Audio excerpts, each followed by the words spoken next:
तो अध्याय 7 स्टार्ट कर रहे हैं। नया चैप्टर है तो कॉपी पेन निकाल लीजिएगा, साथ साथ नोट्स बनाइएगा। तो चैप्टर नंबर है हमारा 7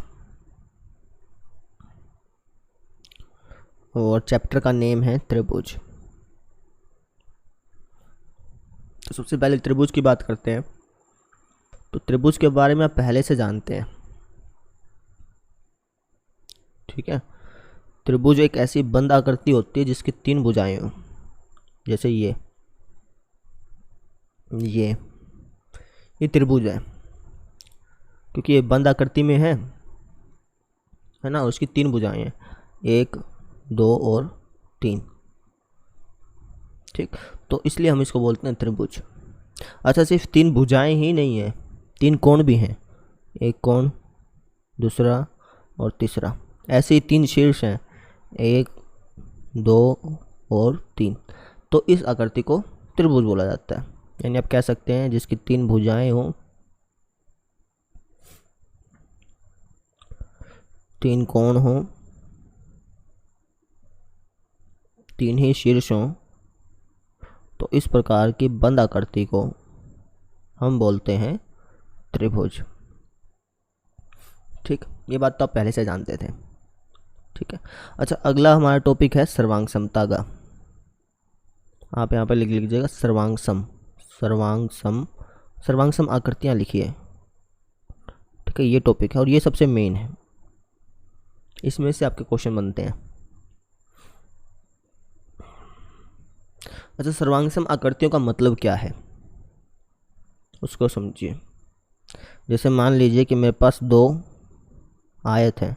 एक आयत ये है जिसकी लंबाई है 3 मीटर, चौड़ाई है 2 मीटर, और एक इसके बिल्कुल डिटो कॉपी है, मतलब बिल्कुल कॉपी पेस्ट एक आकृति दूसरी है मेरे पास, ठीक है।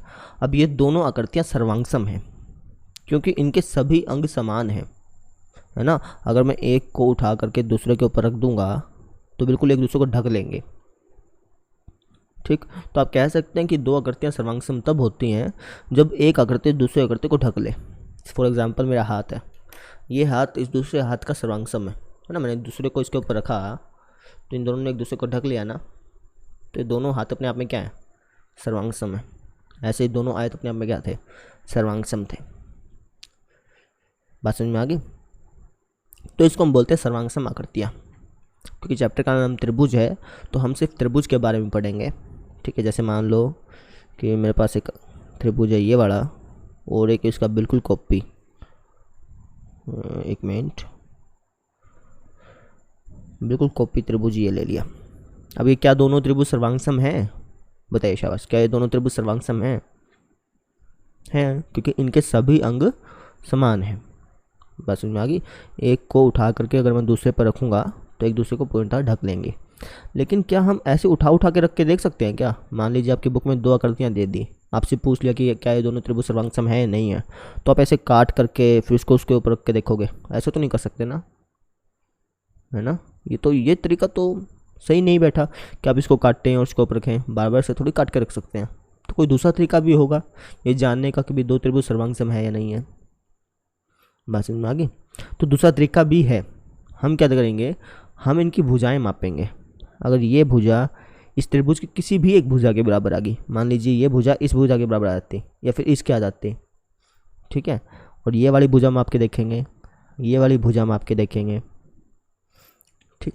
तो अगर तीनों भुजाएं बराबर आ जाती हैं, ये वाली इसके, ये वाली इसके, ये वाली इसके, इसको ऐसे बोलते हैं कि अगर इनकी संगत भुजाएं, इसकी भुजा और इसकी भुजा, संगत का मतलब एक भुजा इसकी एक भुजा इसकी, ठीक है, इनकी संगत भुजाएं बराबर आ जाती हैं, और इसी तरह इनके संगत कोण भी बराबर आ जाते हैं। सिर्फ भुजाओं से काम नहीं चलेगा, इनके संगत कोण भी बराबर आ गए, तो ये दोनों त्रिभुज हमारे सर्वांगसम कहलाएंगे। जैसे इसको नाम दे दो ABC, इसको नाम दे दो PQR। तो त्रिभुज ABC सर्वांगसम कहलाएगी त्रिभुज PQR के। अच्छा, सर्वांगसम का साइन क्या होता है भाई? ऐसे बनाया जाता है, बराबर लगा के ऐसे, इसको हम बोलते हैं सर्वांगसम। इसको ऐसे पढ़ते हैं भाई, त्रिभुज ABC सर्वांगसम है त्रिभुज PQR के। तो 2 त्रिभुज सर्वांगसम कब कहलाएंगे? जब उनके सभी संगत कोण बराबर हों और सभी संगत भुजाएं बराबर हों, तभी आप कह सकते हैं कि दोनों त्रिभुज सर्वांग सम है। आपसे इस पूरे चैप्टर में ना ऐसे ही पूछेगा, कोई दो त्रिभुज दे देगा तो पूछ लेगा कि बताइए कि क्या ये सर्वांग सम है नहीं है, तो आपको चेक करना पड़ेगा। अब यहाँ पे एक दिक्कत आ रही है भाई, आप यहाँ पे छः चीज़ें चेक कर रहे हैं, आप एंगल चेक कर रहे हैं पहले तीनों के तीनों, फिर तीनों भुजाएं चेक कर रहे हैं, तो इसमें तो बहुत ज़्यादा टाइम लगेगा। पहले एंगल चेक करो, फिर भुजाएं चेक करो, है ना, और फिर बताओ कि सर्वांग सम है या नहीं है, तो बहुत ज़्यादा टाइम कंज्यूमिंग हो गया। तो इसके लिए कुछ एक फॉर्मूले बना दिए गए, बोला गया कि 6 चीज़ों को चेक करने की जरूरत नहीं है, ठीक है, 6 चीज़ों को चेक मत कीजिए, कोई 3 चीज़ें चेक कर लीजिए, जो मैं अभी आपको बताऊंगा। अगर वो 3 चीज़ें बराबर आ जाती हैं तो ये 6 के 6 ऑटोमेटिक ही बराबर हो जाएंगे। बात समझ में आ गई ना, ये 6 चीज़ें चेक करने की जरूरत नहीं है, सिर्फ 3 चीज़ें चेक करनी है आपने। अगर वो 3 चीज़ें बराबर आ गई तो 6 के 6 अपने आप में ही बराबर हो जाएंगे, ठीक है। और फिर आप कह सकते हैं त्रिभुज ए बी सी त्रिभुज पी क्यू आर के सर्वांग सम होगा। बात समझ में आ गई। तो अभी आप नियम ढालिएगा, सर्वांग समता के नियम, हेडिंग ढाल लीजिए ये, सर्वांग समता के नियम। तो सबसे पहला नियम आता है side angle side, side angle side सर्वांग समता नियम। इसका मतलब क्या है भाई,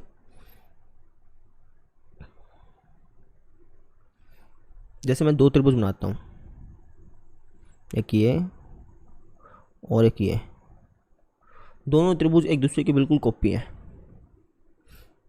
ठीक है, बिल्कुल कॉपी। अच्छा, अब आप इन दोनों त्रिभुजों को देख करके, सिर्फ देख करके बताना कि ये दोनों त्रिभुज सर्वांग सम है या नहीं है, तो आप कैसे बता सकते हो, ठीक। एक तरीका मैंने आपको बताया कि इसको काट करके इसके ऊपर रख के देख लो, है ना, लेकिन ये तरीका कारगर तो नहीं होगा, तो आप कैसे बताओगे।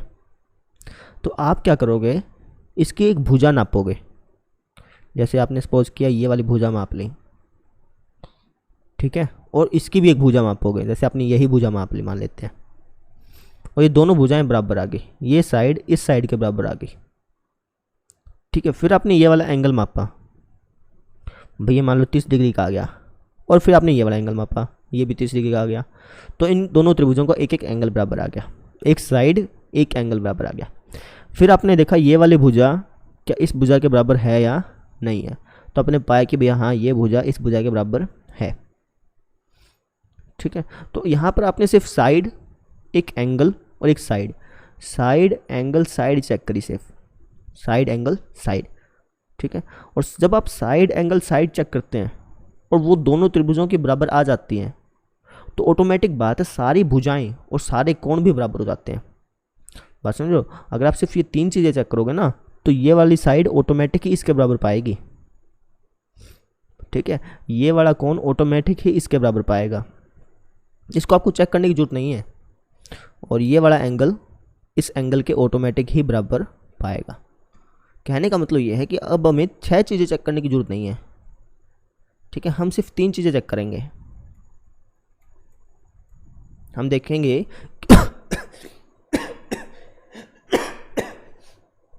सॉरी, हम देखेंगे कि उन त्रिभुजों की एक भुजाएं बराबर है, यहाँ पर हम देख रहे हैं कि एक भुजा तो बराबर है, एक एंगल बराबर है और दूसरी साइड बराबर है, तो हम कह सकते हैं कि साइड एंगल साइड सर्वांग समता नियम से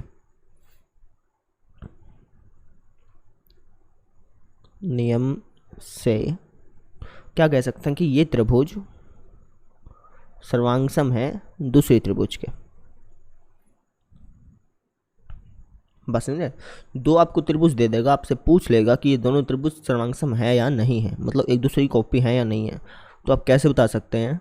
आप साइड एंगल और साइड चेक कीजिए, एक साइड एक एंगल और एक साइड, ध्यान रखिएगा दोनों साइड के बीच में एंगल आना चाहिए, ठीक है। और आप ये चेक कीजिए, फिर आप देखिए कि क्या ये तीनों साइड एंगल साइड और साइड एंगल साइड बराबर आ रहे हैं नहीं आ रहे।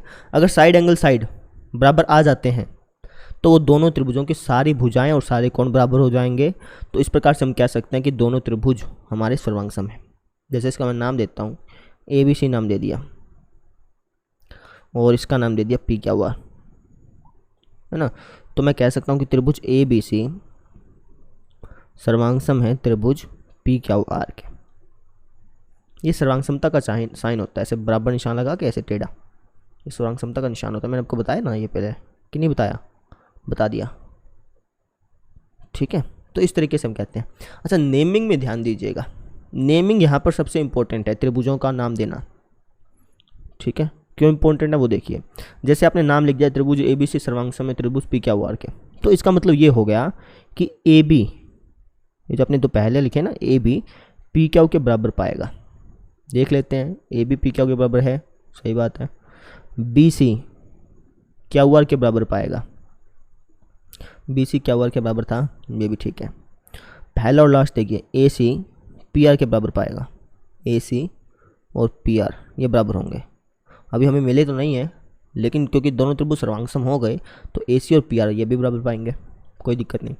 फिर आप एंगल चेक करते हैं, भाई एंगल A बराबर पाएगा एंगल P के, एंगल A एंगल P के बराबर पाएगा, ये हमें पता नहीं है लेकिन ये बराबर पाएगा। रीज़न, क्योंकि दोनों त्रिभुज सर्वांग सम हो चुके हैं तो ये एंगल्स भी बराबर पाएंगे। अच्छा, एंगल B बराबर पाएगा एंगल Q के, एंगल B तो एंगल Q के बराबर है।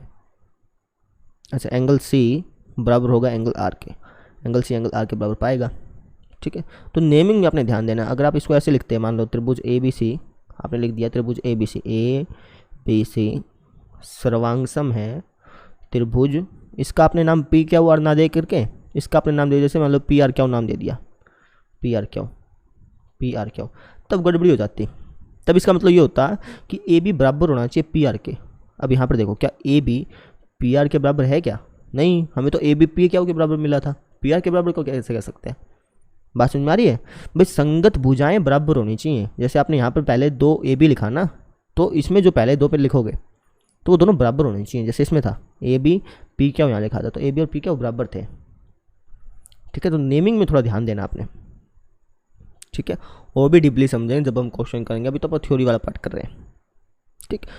तो अब तक हमने क्या सीखा कि दो त्रिभुजों को अगर आपने सर्वांग सम दिखाना है कि वो एक दूसरे की कॉपी है या नहीं है, तो आप क्या कीजिए, आप उनकी एक साइड, एक एंगल और एक साइड चेक कीजिए। साइड, एंगल और साइड चेक कीजिए।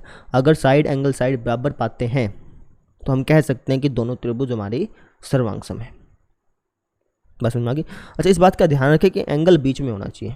अगर आप जैसे मान लो कि ये साइड इसके बराबर है, ये साइड इसके बराबर है और ये वाला एंगल इसके बराबर होता, मान लेते हैं, तो आप यहाँ पे साइड, एंगल, साइड का नियम नहीं लगा सकते थे, क्योंकि ये एंगल इन दोनों भुजाओं के बीच में नहीं था।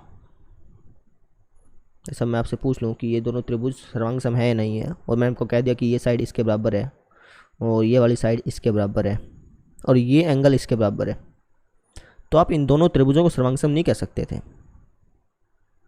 रीज़न क्या है कि जो एंगल है ये इन दोनों भुजाओं के बीच में नहीं है। यहाँ पर जो हमने लिखा ना साइड, एंगल, साइड, इसको आप ऐसे नहीं कह सकते एंगल साइड साइड, ये गलत होगा भाई। कभी आपने लिख दिया एंगल साइड साइड, ना, साइड, एंगल, साइड मतलब साइड पहले होनी चाहिए, उसके बाद एंगल होना चाहिए, उसके बाद फिर दूसरी साइड होनी चाहिए। बात समझ में आ गई ना? तो इन चीज़ों का आपने ध्यान रखना है, ठीक है। तो ये दोनों त्रिभुज हमारे सर्वांग सम नहीं होंगे। वही रीज़न है भाई, ये एंगल यहाँ पर है, यहाँ पे होता फिर तो हम कह सकते थे। बस समझ में आ गई? ठीक है, एक बार रिवाइज करा देता हूँ।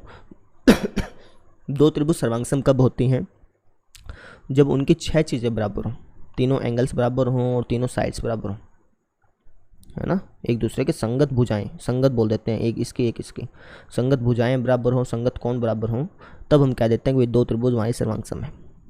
अब यहाँ पर दिक्कत क्या आती है कि भाई 6 चीज़ें चेक कौन करें, ये एंगल इसके बराबर है कि नहीं है, इसके, ये इसके, ये 6 चीज़ें हो गई, ज़्यादा हो गई, तो 6 की चीज़ें चेक कौन करे, है ना।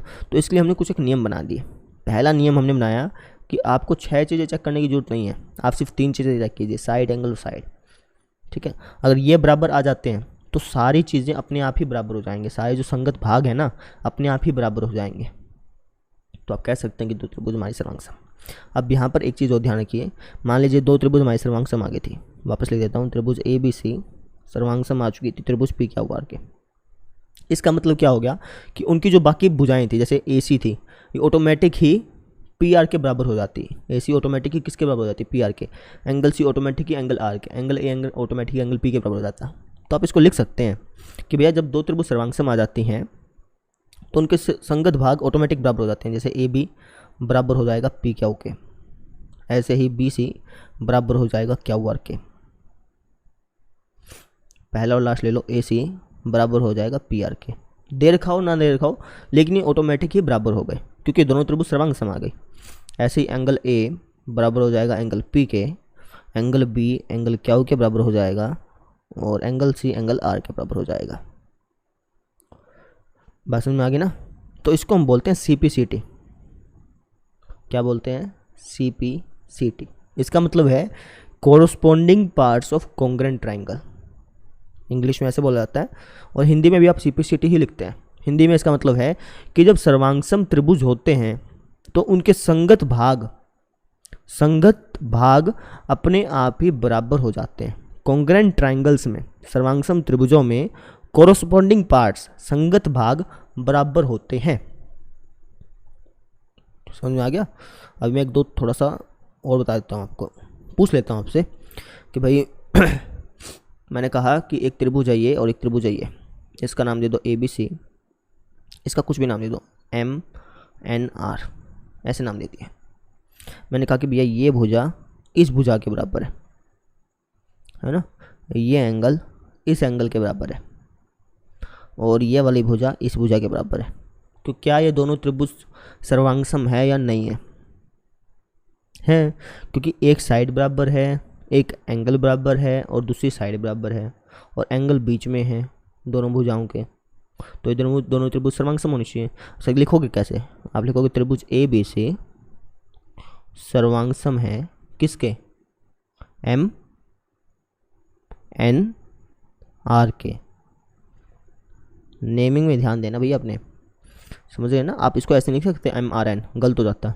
आप चेक कर सकते हो, जैसे आपने ये लिखा तो आप चेक कर लेना कि क्या AB MN के बराबर है? AB MN के बराबर है, सही है बिल्कुल। चलो, क्या BC NR के बराबर है? BC NR के बराबर है, ये भी चलो ठीक है। क्या AC बराबर है MR के? AC बराबर है MR के, हमें दे नहीं रखा है ना, तो हम मतलब अभी पता नहीं कर सकते, लेकिन ये दोनों बराबर पाएंगे क्योंकि दोनों त्रिभुज सर्वांगसम होंगे, तो ये दोनों ऑटोमेटिक ही बराबर हो जाएंगे। ठीक है, चलो एंगल A क्या एंगल M के बराबर है? ये भी मैंने नहीं देखा, लेकिन ये भी ऑब्वियस बात है बराबर पाएंगे। अच्छा, एंगल B देख लो, चलो एंगल B एंगल N के बराबर है? हाँ भाई है, एंगल B एंगल N के बराबर है ना। जैसे एंगल B यहाँ पे बीच में है तो इसको N को अपने बीच में रखना है। नेमिंग में आपने ध्यान देना है, कहने का मतलब ये है, आप इसको MNR की जगह MRN ना कह दें, गलत हो जाएगा पूरा क्वेश्चन है ना। फिर आप उसके बाद करेंगे ना, जैसे आपने दोनों त्रिभुजों को सर्वांगसम दिखा दिया, उसके बाद कुछ एक चीज़ें पूछेगा, उसमें गलती आएगी गारंटेड। ठीक है, तो एक तो ये नियम देख लिया। अब इस तरीके के 4 नियम और हैं। ठीक है, दूसरा नियम देखिए, आज हम सिर्फ 3 ही नियम पढ़ेंगे क्योंकि एक्सरसाइज 7.1 जो है उसमें सिर्फ 3 ही नियमों के क्वेश्चन हैं। 3 नियम पढ़ेंगे, उसके बाद फिर हम क्वेश्चन करेंगे। अच्छा, दूसरा नियम क्या है भाई? दूसरा नियम है एंगल साइड एंगल का।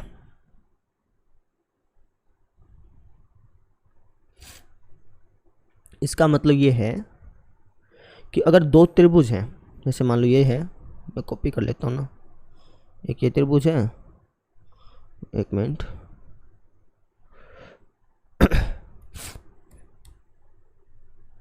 एक ये त्रिभुज है और एक ये त्रिभुज है, 2 त्रिभुज हमारे पास। ठीक, अगर मान लो कि आपको साइड दे नहीं रखी, आपको ये नहीं कह रखा कि ये साइड इसके बराबर है, आपको साइड नहीं दे रखे, आपको कह दिया कि ये एंगल इस एंगल के बराबर है।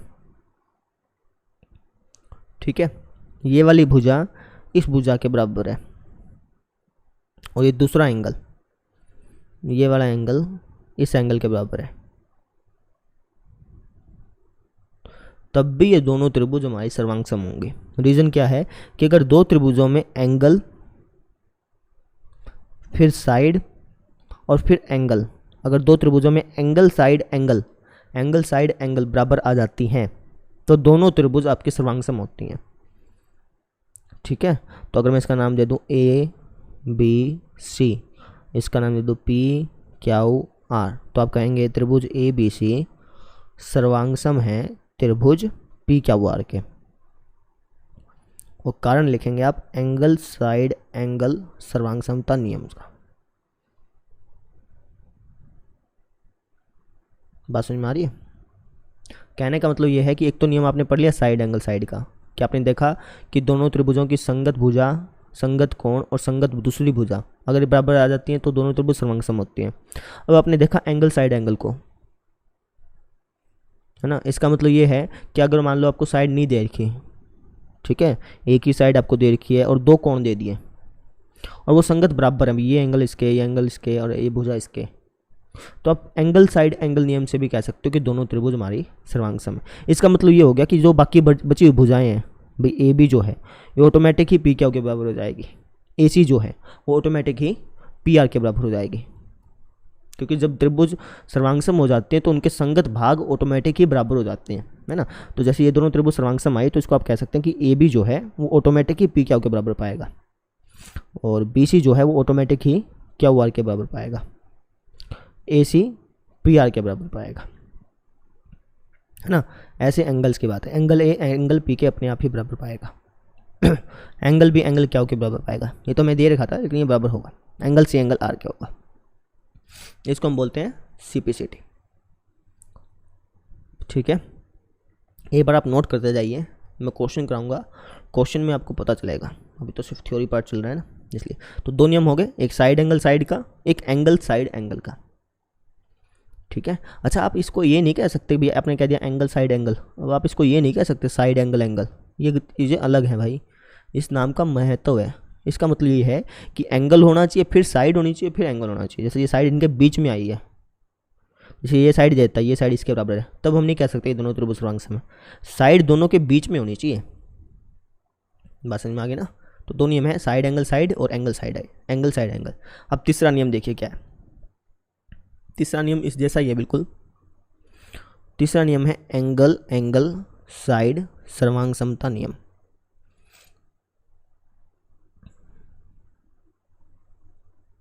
इसके जैसा ही है ना, उसमें था एंगल साइड एंगल, अब की बार है एंगल एंगल साइड। कहने का मतलब ये है कि भाई दो त्रिभुज है, जैसे मान लो दो त्रिभुज है, अगर ये एंगल इस एंगल के बराबर दे दिया और ये वाला एंगल इस एंगल के बराबर दे दिया, ठीक है, एंगल एंगल और फिर साइड दे दी, वो क्या दिया कि ये साइड इस साइड के बराबर है, तब भी आप दोनों त्रिभुजों को सर्वांग सम कह सकते हैं। रीज़न क्या लिखना पड़ेगा आपको, एंगल एंगल साइड। आप पिछला रीज़न नहीं लिख सकते, ये वाला रीज़न नहीं लिख सकते। बस समझ में आ गई। अगर मान लो कि यहाँ पर भी ये वाली भुजा इसके बराबर होती, तब आप एंगल साइड एंगल नहीं कह सकते थे, तब आप कहते हैं एंगल एंगल साइड, है ना। ये मान लो ये भुजा नहीं दी जाती, मान लो ये वाली भुजा इस भुजा के बराबर नहीं दे रखी होती, ठीक है, तो आप कह देते हैं एंगल एंगल साइड से, एंगल एंगल साइड से दोनों त्रिभुज सर्वांग सम है। ठीक है, एक नियम आपको और मिल गया, फ़ायदा हो गया। मैंने पिछली बार कहा था ना कि ये भुजा इसके बराबर हो गई, तो आप एंगल साइड एंगल से बराबर नहीं कह सकते, तो बात भी सही थी, क्योंकि एंगल साइड एंगल तो बना नहीं, यहाँ पे तो बना एंगल एंगल साइड। और अभी हमने देखा कि एंगल एंगल साइड का भी एक रूल है, एंगल एंगल साइड का, तो आप कह सकते थे। बस समझ में आ गई। तो इस तरीके से दोनों त्रिभुज में हमारी क्या होंगी, सर्वांग सम होगी। इस तरीके जैसे इसका नाम ले दो, ए बी सी नाम ले दो, इसका नाम ले दो पी क्या हुआ, तो ये दोनों त्रिभुज में हमारे सर्वांग सम कहलाएंगे। ठीक है, बात समझ में आ गई। तो ये चीज़ें थी, सिर्फ तीन ही नियम हैं, एक है आपका साइड एंगल साइड, एक है आपका एंगल साइड एंगल, और तीसरा है आपका एंगल एंगल साइड। ये तीन चीज़ आपने चेक करनी है और फिर आपके क्वेश्चंस निकल लेंगे, फिर आप देख सकते हैं ना कि दोनों त्रिभुज सर्वांग सम है या नहीं है। ठीक है, अब आप करते हैं क्वेश्चन आंसर स्टार्ट। ठीक, तो चलो, तो प्रश्न नंबर पहला देखिए। इस प्रश्न में आकृति दे रखी है, वो प्रश्न में कहा है कि दर्शाइए कि त्रिभुज ए बी सी सर्वांग सम है त्रिभुज ए बी डी के। ए बी सी मतलब ये वाला, ये त्रिभुज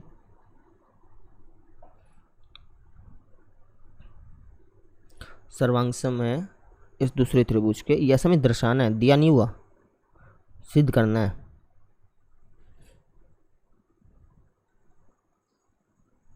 ना। इस त्रिभुज को इस त्रिभुज के सर्वांग सम सिद्ध करना। अच्छा, दो त्रिभुज सर्वांग सम कब होते हैं, जब उनके सभी संगत कोण और सभी संगत भुजाएं बराबर हों। अब सभी संगत कोण और सभी संगत भुजाएं तो चेक नहीं कर सकते, इसके लिए हमने रूल्स बनाए थे। हमने कहा था कि कोई भी इनमें से रूल अगर सेटिस्फाई हो जाता है तो दोनों त्रिभुज हमारे सर्वांग सम कहलाएंगे। पहला रूल था साइड एंगल साइड का, फिर एंगल साइड एंगल का, फिर एंगल एंगल साइड का। अब यहाँ पर देखते हैं कौन सा रूल लग रहा है। देखो, ये वाली भुजा ए सी ए डी के बराबर दे रखी है, यानी एक भुजा तो बराबर हो गए, चलो बढ़िया है। अच्छा, ये कोण ये जो आप कोण देख रहे हैं, इसको मैं कलर कर दूँ, ये जो आप कोण देख रहे हैं ब्लैक कलर का, ये कोण बराबर है इस कोण के, इसके। रीज़न देख लीजिए, इसने प्रश्न लिखा है कि ए बी कोण ए को समद्विभाजित करता है। ये जो ए बी रेखा है ना, इसने कोणों को आधा आधा बांट दिया, ये आधा कोण, ये आधा कोण, ठीक है। तो ये कोण और ये कोण बराबर हो गए, एक एंगल भी बराबर हो गया, एक साइड और एक एंगल, एक साइड और एक एंगल बराबर हो गया। अच्छा, एक साइड और मिल जाए तो हम साइड एंगल साइड से दोनों त्रिभुजों को सर्वांगसम दिखा सकते हैं। बात समझ में आ रही है? देखो, एक साइड तो बराबर हो गई, एक एंगल भी बराबर हो गया भैया, है ना। और आप इस भुजा को देखिए, ए बी को, ए बी भुजा भी तो बराबर है। जब मैं एक बार त्रिभुज सी ए बी को लूँगा और त्रिभुज ए बी डी को लूँगा, तो दोनों त्रिभुजों में ए बी भुजा आ रही है, तो ए बी भी तो बराबर हुई। यानी साइड एंगल साइड से दोनों त्रिभुजें हमारी सर्वांगसम हो गई। और यही हमें सिद्ध करना था। जब भी आपको क्वेश्चन मिले ना, तो आप सबसे पहले देखिए क्या दर्शाना है, उसके बाद सोचने लग जाइए भी क्या क्या बराबर दे रखा है, क्या बराबर हो सकता है। इन तीनों नियमों में से कोई भी एक नियम लगाना है, बस ये ध्यान रखना कि इन तीनों में से कोई भी एक नियम लगेगा और दोनों त्रिभुज आपके सर्वांगसम निकल आएंगे। ठीक है, लिखेंगे कैसे? देखिए, सबसे पहले आप लिखेंगे त्रिभुज, जो आपको दिखाना था ना उसी को ले लो, त्रिभुज ए बी सी व त्रिभुज ए बी डी में, इन दोनों त्रिभुजों में हम देखते हैं। अब इन दोनों त्रिभुजों में हमने क्या देखा कि भैया ए सी भुजा ए डी के बराबर थी, ए सी बराबर थी ए डी के। रीज़न आप लिखेंगे कि प्रश्न में दिया हुआ है, ये दिया था ना। अच्छा, ये वाला कोण, ये कोण और ये कोण भी बराबर थे। अच्छा, इस कोण का नाम क्या है भाई? इसका नाम है बी ए सी। तो आप कहेंगे कि एंगल बी ए सी बराबर था इस कोण के। इस कोण का नाम क्या है? बी ए डी के। ये भी हमें प्रश्न में मिला हुआ था, ठीक है। या फिर आप दूसरा रीजन लिख सकते हैं कोण समद्विभाजक का, नहीं तो आप सिंपल लिख दो दिया है, क्योंकि दे रखा है ना क्वेश्चन में कि ए बी कोण ए को समद्विभाजित करता है, तो हमने लिख दिया। अच्छा, ए बी भुजा जो थी वो तो ए बी के बराबर हो गई। जब आप इस त्रिभुज को लेंगे, सी ए बी को लेंगे, तो इसकी ए बी भुजा बराबर होगी, जब आप इस त्रिभुज को लेंगे ए बी डी को, इसकी ए बी के, है ना। इस त्रिभुज की ए बी भुजा इस त्रिभुज की ए बी के बराबर होगी। रीज़न क्या लिखोगे? रीज़न लिखोगे उभयनिष्ठ। उभयनिष्ठ का मतलब क्या है कि दोनों में कॉमन है, चाहे आप इस ट्रायंगल को ले लो, इस ट्रायंगल को ले लो, इन दोनों ट्रायंगल की कॉमन भुजा है ए बी, और कॉमन भुजा बराबर होंगी, ऑब्वियस सी बात है।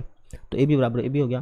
तो आप कह सकते हैं कि साइड एंगल साइड सर्वांग समता नियम से, सर्वांग समता नियम से, नियम कह लो कसौटी कह लो, अपनी मर्जी है, नियम से त्रिभुज ए बी सी सर्वांगसम है त्रिभुज ए बी डी के।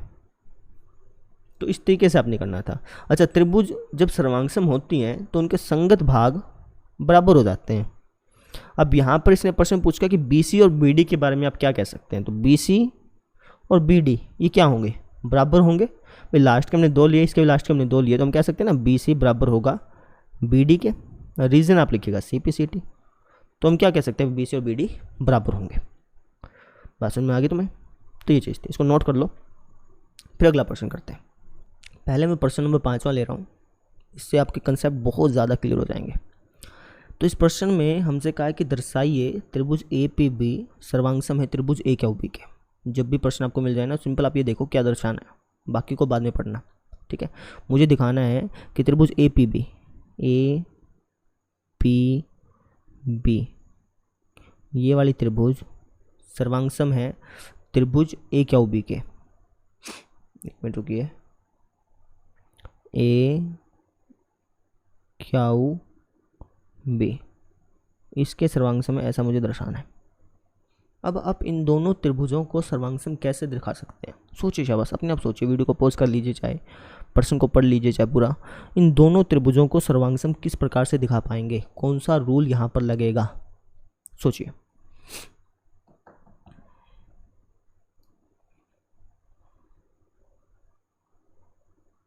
अब देखिए, ये वाला कोण भी 90 का है। अगर मैं इस त्रिभुज की बात करूँ, त्रिभुज ए पी बी की, तो यहाँ पर ये 90 का कोण है और यहाँ पर ये 90 का कोण है। यानी एक कोण बराबर हो गया दोनों त्रिभुजों में। अच्छा, ये वाला कोण और ये वाला कोण ये भी बराबर दे रखे हैं भाई। पहली लाइन देखो, इसमें लिखा है लेखा एल कोण ए को समद्विभाजित करती है। आकृति में भी दे रखा है ना, जब ये एंगल तो ऑटोमेटिक बता कि ये बराबर पाएंगे, है ना। क्या कही, रेखा एल कोण ए को समद्विभाजित करती है, मतलब ये रेखा एल ने इस कोण को समद्विभाजित किया, आधा आधा बांटा, तो ये कोण और ये कोण भी बराबर हो गए। चलो ठीक हुआ, यानी एंगल एंगल एंगल तो बराबर हो गया, ठीक है। अच्छा, यहाँ पर ए बी जो है वो दोनों त्रिभुजों में कॉमन है, देख रहे हो आप। ए बी भुजा त्रिभुज ए पी बी में भी है और ए ओ बी में भी है, मतलब दोनों में कॉमन है, समझ में आ रहा है। तो एंगल एंगल साइड, यहाँ पर हम एंगल एंगल साइड नियम लगा लें, क्योंकि एंगल एंगल साइड से दोनों त्रिभुज हमारी सर्वांग सम आ गई, बात समझ गए। तो इस तरीके से हम दोनों को सर्वांग सम दिखा पाएंगे, और जब आप दोनों त्रिभुजों को सर्वांग सम दिखा देंगे ना, तो बाकी चीज़ अपने आप ही प्रूफ हो जाएंगे। अब दूसरे में बोला कि बी पी और बी क्या बराबर है, ऐसा सिद्ध करो। अब जब दोनों त्रिभुज सर्वांग सम हो जाएंगी तो बी पी बराबर अपने आप ही हो जाएगा ना बी क्या के सी पी सी टी से, ठीक है। तो लिखेंगे कैसे बताइए, शाबाश। क्या लिखूँगा मैं सबसे पहले, त्रिभुज कौन कौन से लिए हैं, ए पी बी, ये वाली सिद्ध करनी, इनको ले लो, वह त्रिभुज ए क्यू बी में, इन दोनों त्रिभुजों में हम देख रहे हैं, हमने क्या देखा कि भैया यहाँ पर ये कोण भी 90 का था, ये कोण भी 90 का था, मतलब एंगल पी एंगल क्यू के बराबर था, है ना। तो एंगल पी बराबर, एंगल पी मत नाम दो यार, इसका एंगल पूरा नाम दो, ठीक है। इसका नाम क्या है, A P B. Angle A P B बराबर था एंगल ए क्यू बी के। रीज़न लिखोगे दोनों 90 डिग्री, चाहो तो लिख सकते हो दिया है, लेकिन इसको लिखो तो ज़्यादा बढ़िया है। अच्छा, ये वाला कोण, इस कोण का नाम है भैया B A P, angle B A P बराबर है एंगल, इस कोण का नाम क्या है, इसका नाम है अपना बी ए क्यू, एंगल बी ए क्यू के। रीज़न आप लिखोगे दिया है, ठीक है। और ए बी भुजा दोनों में ही कॉमन है, ए बी बराबर ए बी। रीज़न आपने लिखा उभयनिष्ठ, भाई कॉमन थी। तो एंगल एंगल साइड से, एंगल एंगल साइड से मैं कह सकता हूँ कि दोनों त्रिभुज हमारी सर्वांग सम है। तो हम लिख देंगे यहाँ पर